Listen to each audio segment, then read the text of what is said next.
Do you think that a relationship between an old man and a young girl is considered appropriate? This is the story written by Vladimir Nabokov in his novel Lolita. Nabokov is a Russian-American writer born in April 10, 1888 in St. Petersburg, Russia. Although he spent part of his life writing several novels, he worked as a translator and entomologist. Throughout his career, he wrote 31 novels, among which The Gift 1938 and The Eye 1930 can be highlighted.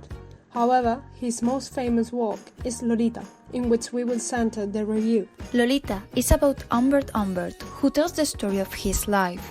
He, after the death of his first love, develops an obsession for the nymphs, seductive young girls. Even he was married, he continued having adventures with prostitutes. After his divorce, he moves to the United States, where he took Charlotte Hayes as his wife with the only reason for being close to her daughter, Lolita, the most beautiful nymph that he has ever seen.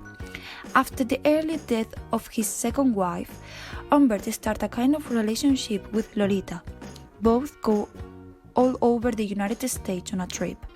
Nonetheless, Lolita runs away from him.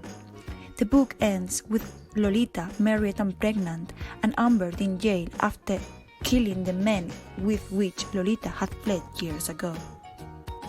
Now we are going to talk about the pragmatics in the novel. First of all, what is pragmatics?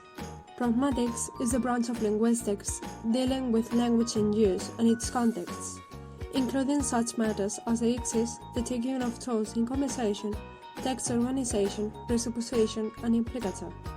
According to pragmatics, there are 3 points to explore in the novel: poetic language, French expressions, and his point of view as a manipulator. Firstly, the narrator's perspective. The main character is telling his story from his point of view, hence, he is expressing what interests him to the reader. Moreover, as a manipulator, he tries to excuse himself and his morally wrong actions. Secondly, French expressions. Humbert is an academic man who has spent part of his life in France. Thus, the author uses the French language to cover up the reality and make the reader believe that the relationship between Humbert and Lolita is one of love, and at the same time criticize pedophilia, making the novel a catharsis for the reader.